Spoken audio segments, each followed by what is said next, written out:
Hi, I'm Dr. Monica Singh. I'm a pediatrician and the co-founder of MotherYourChild. In today's video, we'll talk about ways and methods to increase immunity in children. Post-COVID, the most common question that parents have for us is how can we increase the immunity of our kids? Before we get on to that, let's first understand that children less than 6 years, they do not have a well-formed immune system as we adults have. They get some protective antibodies from mothers while breastfeeding, and that immunity wanes off by 12 months or max 15 months. And then the child is left to his developing immune system to fight infections. Children between the age of 1 to 3 years are prone to develop more infections because they do not have a well functioning, well formed immune system like we adults have. So for the same infection, they might take longer time to heal or recover from the infection compared to us adults. The most common problems that parents face is repeated infections in children, and also allergies have been on the rise as of now. So let's first understand how can we prevent infections or rather decrease the rate of infections in them, and also how can we prevent allergies. The key to preventing infections is very simple. It is proper hand washing. So whenever the child comes from outside and before he or she starts eating anything, the first thing that the parents need to teach their child is to wash their hands and then sit down and eat something. Also, in colder months like now, you can try and give your child warm water. Warm water will decrease the viral replication and colonization in the throat. To prevent allergies or rather to decrease allergies, you can start wet mopping the house when the child is small. You should avoid dry mopping the house because what dry mopping does is it suspends the dust particles or the allergens in the air, and the particles they remain suspended in the air for a good 8 to 10 hours, which can trigger and then aggravate the child's allergies. So dry mopping should be avoided when you have a little kid in the house who is prone to develop allergies and infections. Secondly, nobody should smoke in the house when you have a kid, and otherwise too, because what happens is that children are fast breathers, and with fast breathers, what happens is that they tend to inhale the smoke more, and which increases their risk to develop bronchitis and allergic disorders like asthma. Now, let's also talk about some food items that we can include more in our child's diet so as to boost their immunity. Firstly, vegetables. Vegetables are a rich source of fiber and also packed with nutrients. Tomatoes, for example, have lycopene, which is a precursor of vitamin A, which eventually converts it to vitamin A. Vitamin A is an antioxidant that helps build the immune system and also fight infections.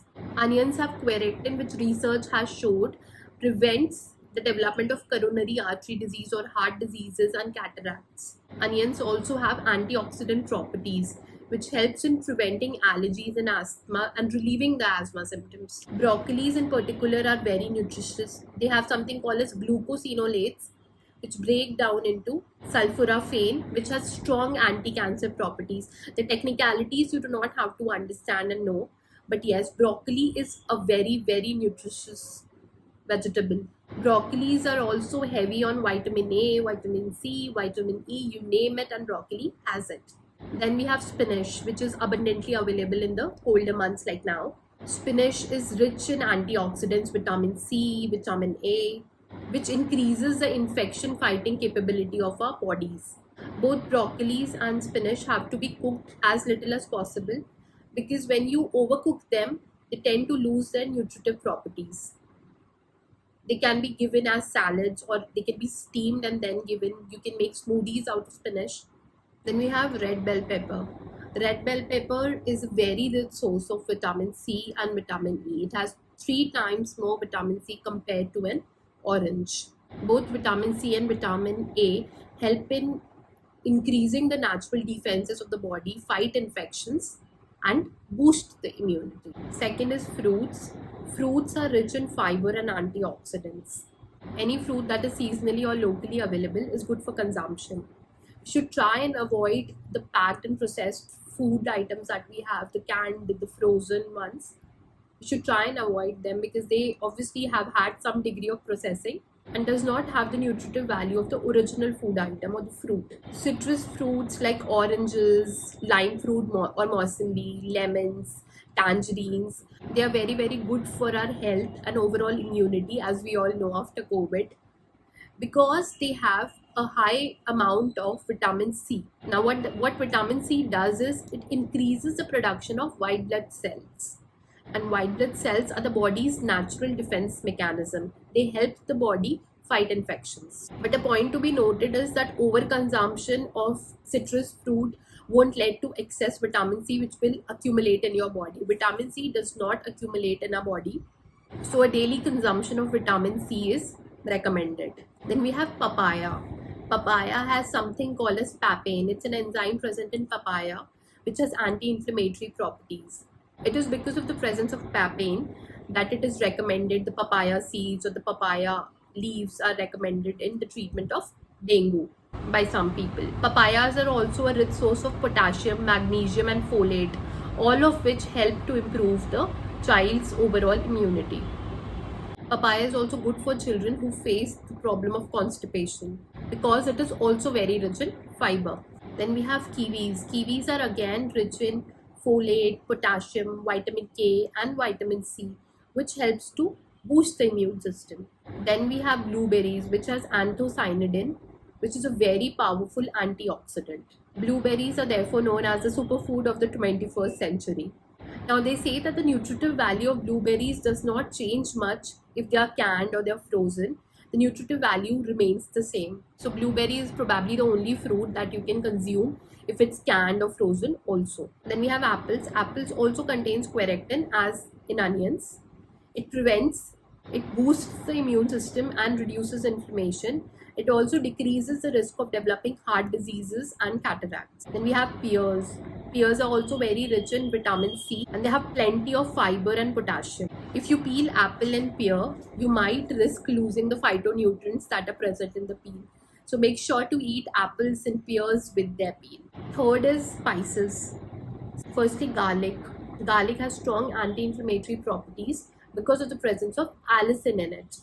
Secondly, ginger. Ginger has cholesterol lowering properties. It also has very powerful anti-inflammatory properties. Ginger is the first thing that we try when we have a sore throat. Adrak wali chai or adrak ka pani, as we call it. Ginger is generally considered a hot food or a warm food because of the presence of gingerol, and which also helps it in providing the warmth or the tingling in the throat. Thirdly, turmeric. We all know that turmeric is very good for our health. Turmeric has strong anti-inflammatory and antioxidant properties because of the presence of curcumin. So whenever you cook something, don't forget to add a pinch of turmeric to your food. Enhance the taste, bring out the color, and also build your immunity. Fourth, we have milk products. Milk products, we have yogurt. Yogurt is a very very rich source of probiotics, which helps in the proliferation of good bacteria in your gut and also prevent your gut from infections. Yogurt or dahi is best eaten in its original form without adding sugar or honey or brown sugar or anything to retain its nutritive value. Secondly, we have cheese or paneer. Cheese and paneer are a very very rich source of protein. Proteins serve as building blocks for our body, and protein is very important, especially when it comes to growing children. The fifth food item we have are nuts and seeds. Nuts and seeds in their individual capacity are very very nutrient rich. Nuts and seeds are very very rich in antioxidants and have strong anti-inflammatory properties. They're also a rich source of omega-6 fatty acids, which helps to keep our heart healthy. A good strategy would be to combine all the nuts and all the seeds and make a trail mix, taking equal proportion of the nuts and equal proportion of the seeds, a mixture of them, and make a trail mix and feed the child or give the child rather 2 spoons of the trail mix every day. If the child does not take it directly, just just make a powder of the trail mix and just put in 1 spoon of the powder in the child's milk so that the child receives all the goodness from the nuts and the seeds. Sixth, we have non-vegetarian food items. Non-vegetarian food items, firstly we have egg. Egg is a complete protein. Each egg has 6 grams of protein. Eggs should be consumed in whole. The yellow part should not be taken out. If you're consuming 2 eggs a day, it is fine. But if you're consuming more than 2 eggs a day, it is imperative to remove the yolk of the egg. Though yolk is high in cholesterol, it also has 3 grams of protein. Eggs are also rich in omega-6 fatty acid. Then we have shellfish like oysters, lobster, crabs. They are rich in zinc. Zinc is an important component of the immune system because the immune system won't function properly if the child is deficient in zinc. Then we have chicken. Chicken is rich in vitamin B6, which helps the body in the formation of new blood cells. To conclude, all the food items that I've mentioned can only boost the immune system. But having said that, if you're sick, you obviously need to go and visit a doctor. Having turmeric or ginger tea won't solve the purpose. Healthy lifestyle measures like limiting the content of junk food, packed food, proper sleep, and serving each meal with a side of fresh salad can go a long way in preventing infections in children. Also, breastfeeding the child for the initial 6 months helps in improving the immunity and boosts the immune system of the child. If you want to know more about breastfeeding, I have made a breastfeeding series about it. You can find it linked either here or here. I hope this video has been helpful to you. If you have any questions for us, feel free to ask. Thank you for watching. Bye-bye.